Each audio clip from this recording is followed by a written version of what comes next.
السلام علیکم everyone, this is Umar Zafar and welcome back to my YouTube channel. I hope آپ سب لوگ خیر و عافیت سے ہوں گے. میری نظر سے ایک تحریر گزری جو بہت زیادہ ریلیٹ کرتی تھی پاکستان کے کرنٹ حالات سے. میں نے سوچا آپ سے شیئر کرنا ضروری ہے، تو آئیے اسٹارٹ کرتے ہیں آج کی اسٹوری. ایک بادشاہ کا گزر ایسے علاقے سے ہوا جہاں لوگ سیدھا نہر سے پانی لے کر پیتے تھے. بادشاہ نے حکم دیا کہ عوام کی سہولت کے لیے ایک گھڑا بھر کر رکھ دیا جائے تاکہ ہر چھوٹا بڑا سہولت کے ساتھ پانی پی سکے. بادشاہ یہ کہہ کر آگے بڑھ گیا. شاہی حکم پر ایک گھڑا خرید کر نہر کنارے رکھا جانے لگا تو ایک اہلکار نے مشورہ دیا. یہ گھڑا عوامی دولت سے خرید کر شاہی حکم پر یہاں نصب کیا جا رہا ہے. ضروری ہے کہ اس کی حفاظت کا بندوبست کیا جائے اور ایک سنتری کو چوکیداری کے لیے مقرر کیا جائے. سنتری کی تعیناتی کے حکم ملنے پر یہ ایک قباحت سامنے آئی کہ گھڑا بھرنے کے لیے ماشکی کا ہونا ضروری ہے اور ہفتے کے 7 دن صرف ایک ماشکی یا ایک سنتری کو نہیں پابند کیا جا سکتا. بہتر ہوگا کہ 7 سنتری اور 7 ہی ماشکی ملازم رکھے جائیں تاکہ باری باری کے ساتھ بلا تعطل یہ کام چلتا رہے. ایک اور اہلکار نے رائے دی، نہر سے گھڑا بھرا ہوا اٹھا کر لانا نہ تو ماشکی کا کام ہے اور نہ ہی سنتری کا. اس محنت طلب کام کے لیے 7 باربردار بھی رکھے جانے چاہیے جو باری باری روزانہ بھرے ہوئے گھڑے کو احتیاط سے اٹھا کر لائیں اور اچھے طریقے سے ڈھکنا لگا کر بند کر کے رکھیں.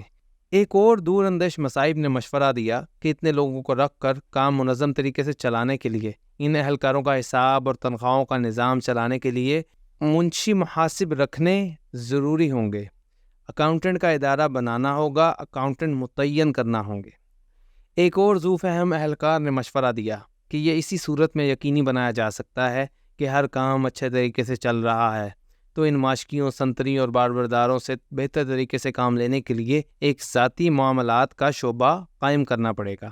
ایک اور مشورہ آیا کہ یہ سب کچھ ٹھیک ہو رہا ہے مگر ملازمین کے درمیان لڑائی جھگڑا یا کوئی زیادتی ہو جاتی ہے تو ان کا تصفیہ اور صلح صفائی کون کرائے گا کہ کام بلا تعطل چلتا رہے. اس لیے خلاف ورزی اور اختلاف کرنے والوں کی تفتیش کے لیے قانونی امور کا محکمہ قائم کیا جانا چاہیے. ان سارے محکموں کی انشاء کے بعد ایک صاحب کا یہ مشورہ آیا کہ اس سارے انتظام پر کوئی ہیڈ بھی مقرر ہونا چاہیے.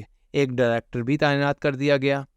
سال بعد بادشاہ کا اپنی رعایا کے دورے کے دوران اس مقام سے گزر ہوا تو اس نے دیکھا کہ نہر کنارے ایک عظیم الشان عمارت کا وجود آ چکا ہے جس پر لگی روشنیاں دور سے نظر آتی ہیں.